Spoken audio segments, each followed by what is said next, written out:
मित्रों, तंत्र की प्रयोगशाला हमारा शरीर है।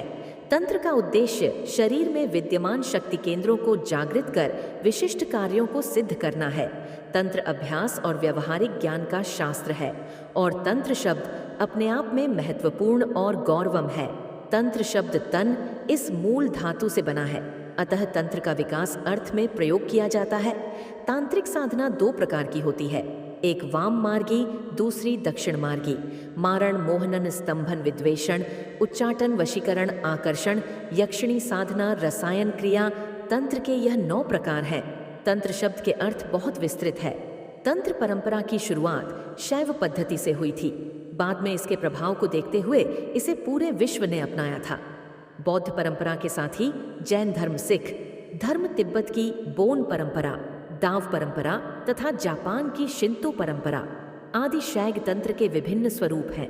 तंत्र में मारण से तात्पर्य प्राण नाश करने वाला, मोहन से किसी का मन को मुग्ध करने वाला, स्तंभन से मंत्रा द्वारा विभिन्न घातक वस्तुओं या व्यक्तियों को क्रिया न करना, विद्वेषण से दो अभिन्न हृदय व्यक्तियों में भेद या द्वेष उत्पन्न करना, उच्चाटन से किसी के मन को चंचल, उन्मत्त या अस्थिर करना तथा वशीकरण से अधिकारी समाज या किसी स्त्री अथवा अन्य व्यक्ति के मन को अपने वश में करने की क्रिया संपादित की जाती है।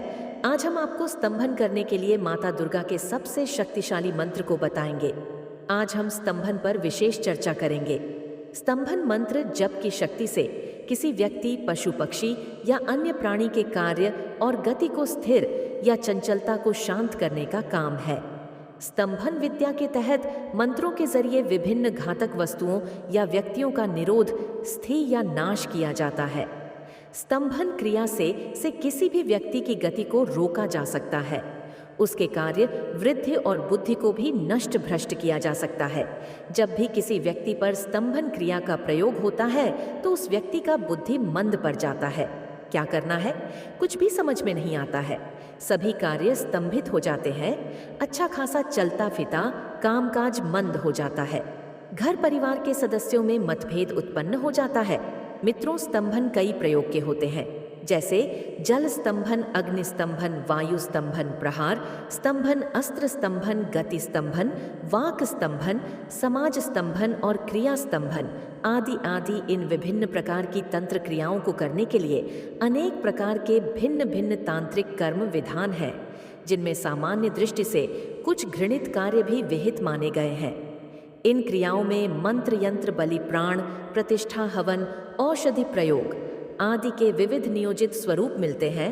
उपर्युक्त अभिचार अथवा तांत्रिक टकर्म के प्रयोग के लिए विभिन्न तिथियों का भी विधान मिलता है, जैसे मारण के लिए शतभिषा नक्षत्र की अर्धरात्रि, स्तंभन के लिए शीतकाल, विद्वेषण के लिए ग्रीकाल के पूर्णिमा की दोपहर, उच्चाटन के लिए शनिवार युक्त कृष्णा चतुर्दशी अथवा अष्टमी आदि के निर्देश शास्त्रों में दिए गए हैं। स्तंभन द्वारा सर्प, व्याघ्र, सिंह आदि भयंकर जंतुओं को तथा भूत, प्रेत, पिशाच आदि दैविक बाधाओं को और संसार में शत्रु सेना के आक्रमण तथा अन्य विद्रोही व्यक्तियों को या जनसामान्य को नियंत्रित किया जाता है। इसमें व्यक्तियों की संख्या की कोई सीमा नहीं है। जो कोई भी तांत्रिक या जजमान के निर्देश पर सामूहिक रूप से देवी अनुष्ठान, रुद्राभिषेक, छाल वादन, नगाड़ा वादन, वीणा वादन, शंख वादन, दीप प्रज्वलन, सामूहिक व्रत, हवन आदि कर्म करता है, वह इस तंत्र क्रिया का हिस्सा हो जाता है। इसके लिए किसी भी अनुष्ठान में व्यक्तिगत रूप से उपस्थित होना आवश्यक नहीं है। स्तंभन क्रिया का सीधा प्रभाव व्यक्ति के मस्तिष्क पर पड़ता है। बुद्धि को जड़, निष्क एवं हतप्रभ करके व्यक्ति को विवेक शून्य, वैचारिक रूप से पंगु बनाकर उसके मानसिक व शारीरिक क्रियाकलाप को रोक देना स्तंभन कर्म की प्रमुख प्रतिक्रिया है। इसका प्रभाव तत्काल मस्तिष्क पर, बाद में धीरे धीरे शरीर पर भी पड़ता है।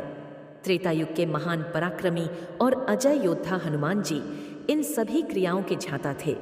तंत्र शास्त्रियों का मत है कि स्तंभन क्रिया से वायु के प्रचंड वेग को भी स्थिर किया जा सकता है।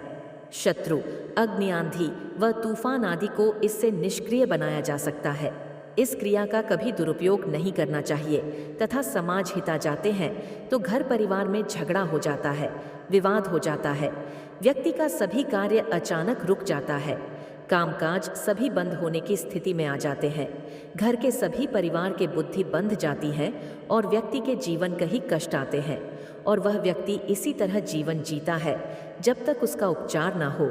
मैं यहाँ पर आप लोगों को कुछ स्तंभन मंत्र दे रहे जिसका प्रयोग उचित कार्य के लिए होना चाहिए, अन्यथा आपको इसका परिणाम भुगतना पड़ेगा। इस मंत्र का प्रयोग अपने गुरु के सानिध्य में ही करें, अन्यथा सही विधि विधान से प्रयोग न करने पर यह मंत्र काम नहीं करेगी। स्तंभन मंत्र। ओम क्रीम हम क्रीम सर्व शत्रु स्तंभ घोर कालिका फट। यह शत्रु पर विजय प्राप्त करने का एक शक्तिशाली मंत्र है। अपने शत्रु का नाम लेकर 108 बार पूरी श्रद्धा के साथ इस मंत्र का जाप करना चाहिए, लेकिन इससे पहले मंत्र को जागृत करना होता है। इसके लिए आप अपने गुरु का सहायता ले सकते हैं। दुर्गा मंत्र। ओम दम दम नाय शत्रु नाशाय फट। दुर्गा माँ के सामने घी का दिया जलाएं। पहले दिन इस मंत्र का 11 माला जप करें और प्रतिदिन 1 माला करने से शत्रु का समूल नाश हो जाता है। सूर्य मंत्र शत्रु नाशय। ओम ह्रीम सूर्याय नमः। शत्रुओं से मुक्ति पाने के लिए इस मंत्र का प्रतिदिन 108 बार जप करें। इतना ही नहीं, यह आपकी प्रतिष्ठा को वापस लाने में भी आपकी मदद करेगा।